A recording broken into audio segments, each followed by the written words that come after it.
হরে কৃষ্ণা। 2026 শ্রাবণ মাসের শুক্লপক্ষের একাদশী পবিত্রার্পণী একাদশীর ব্রত কবে পালন করবেন? 23শে আগস্ট নাকি 24শে আগস্ট? 23শে আগস্ট রবিবার নাকি 24শে আগস্ট সোমবার? আসলে ব্যঞ্জলি মহাদ্বাদশী থাকার জন্য এই পবিত্রার্পণী একাদশীর ব্রত কোথাও 23 তারিখ আবার কোথাও 24 তারিখ ব্রত পালন করতে হবে।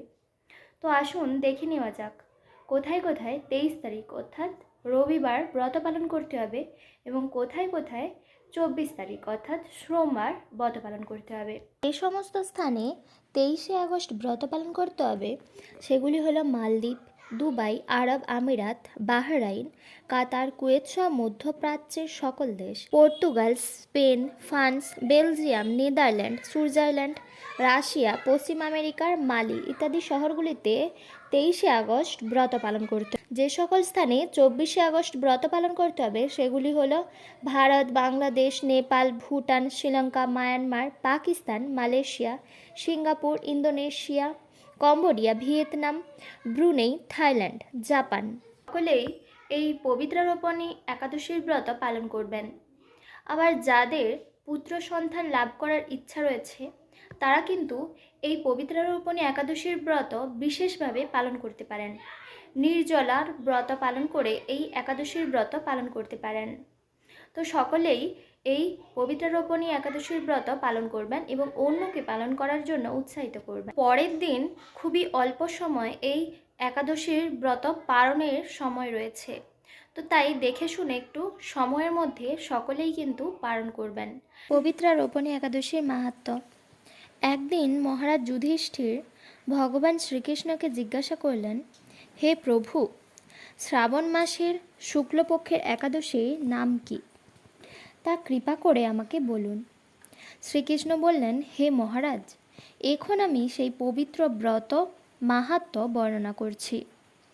মনোযোগ দিয়ে তা শ্রবণ করুন, যা শোনা মাত্রই বাজপেয় যজ্ঞের ফল লাভ হয়। প্রাচীনকালে দ্বাপর যুগের শুরুতে মহিজিৎ নামে এক বিখ্যাত রাজা ছিলেন। তিনি মাহিষ্মতি নগরে রাজত্ব করতেন, কিন্তু দুঃখের বিষয় এই যে তার মনে বিন্দুমাত্র সুখ শান্তি ছিল না, কেননা তিনি ছিলেন অপুত্রক। পুত্রহীনের ইহলোক পরলোক কোথাও সুখ হয় না। এইরূপ চিন্তা করতে করতে বহুদিন কেটে গেল, কিন্তু তবুও পুত্রমুখ দর্শনে রাজা বঞ্চিতই রইলেন। নিজেকে অত্যন্ত দুর্ভাগা মনে করে রাজা চিন্তাগ্রস্ত হলেন। প্রজাদের সামনে গিয়ে বলতে লাগলেন, হে প্রজাবৃন্দ, তোমরা শোনো, আমি এই জন্মে তো কোনো পাপ কাজ করিনি, অন্যায়ভাবে আমার রাজকোষ বৃদ্ধি করিনি, ব্রাহ্মণ বা দেবতাদের সম্পদও কখনো গ্রহণ করিনি। উপরোক্ত প্রজাদেরকে পুত্রের মতো পালন করেছি, ধর্ম অনুযায়ী পৃথিবী শাসন করেছি,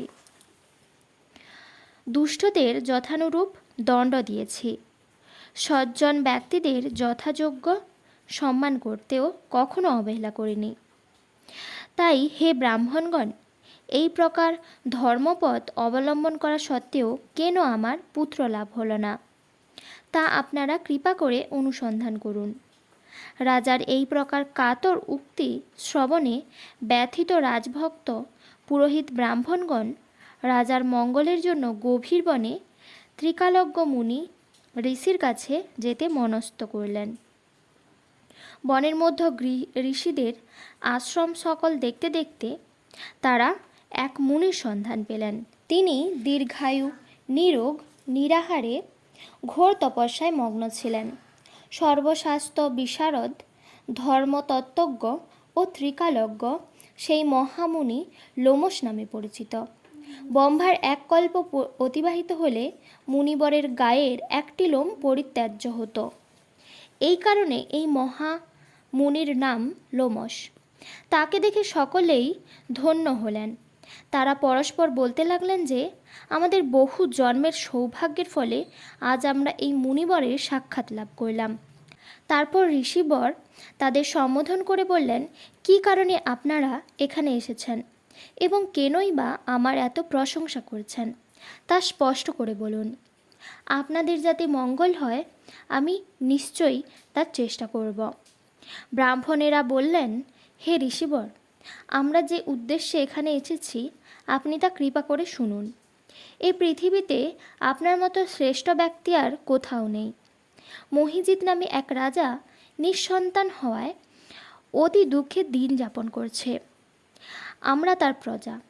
তিনি আমাদেরকে পুত্রের মতো পালন করেন, কিন্তু তিনি পুত্রহীন বলে আমরাও সবাই মর্মাহত। তার দুঃখ দূর করতে আমরা এই বনে প্রবেশ করেছি। হে ব্রাহ্মণ শ্রেষ্ঠ, রাজা যাতে পুত্রের মুখ দর্শন করতে পারেন, কৃপা করে তার কোনো উপায় আমাদের বলুন। তাদের কথা শুনে মুনিবর ধ্যানমগ্ন হলেন। কিছু সময় পরে রাজার পূর্ণজন্ম বৃত্তান্ত বলতে লাগলেন। এই রাজা পূর্বজন্মে এক দরিদ্র বৈশ্য ছিলেন। একবার তিনি একটি অন্যায় কার্য করে ফেলেন। ব্যবসা করবার জন্য তিনি এক গ্রাম থেকে অন্য গ্রামে যাতায়াত করতেন। একসময় জ্যৈষ্ঠ মাসের শুক্লপক্ষের দশমীর দিনে কোথাও যাওয়ার পথে তিনি অত্যন্ত তৃষ্ণাক্ত হয়ে পড়েন। গ্রাম প্রান্তে একটি জলাশয় তিনি দেখতে পান। সেখানে জলপানের জন্য যান। একটি গাভী ও তার বাছুর সেখানে জলপান করছিল। তাদেরকে তাড়িয়ে দিয়ে তিনি নিজেই জলপান করতে লাগলেন। এই পাপ কর্মের ফলে তিনি পুত্র সুখে বঞ্চিত হয়েছেন, কিন্তু পূর্বজন্মে কোনো পুণ্যের ফলে তিনি এই রকম নিষ্কণ্টক রাজ্য লাভ করেছেন। হে মুনিবর, শাস্ত্রে আছে যে পুণ্য দ্বারা পাপ ক্ষয় হয়। তাই আপনি এমন একটি পুণ্যবতের উপদেশ করুন যাতে তার প্রারব্ধ পাপ দূর হয় এবং আপনার অনুগ্রহে তিনি পুত্র সন্তান লাভ করতে পারেন। লোমশ মুনি বললেন, শ্রাবণ মাসের শুক্লপক্ষের পবিত্রা রোপণী একাদশীর ব্রত অভীষ্ট ফল প্রদান করে। আপনারা যথাবিধি তা সকলে পালন করুন। লোমশ মুনির উপদেশ শুনে আনন্দচিত্তে গৃহে প্রত্যাবর্তন করে তারা রাজাকে সে সকল কথা জানালেন। তারপর সকলে মিলে মুনির নির্দেশ অনুসারে ব্রত পালন করলেন। তাদের সকলের পুণ্যফল রাজাকে প্রদান করলেন। সেই পুণ্যপ্রভাবে রাজমহর্ষি গর্ভবতী হলেন। উপযুক্ত সময়ে বলিষ্ঠ সর্বাঙ্গ সুন্দর এক পুত্র সন্তানের জন্ম দান করলেন। ভবিষ্যোত্তর পুরাণে এই মাহাত্ম্য বর্ণিত হয়েছে।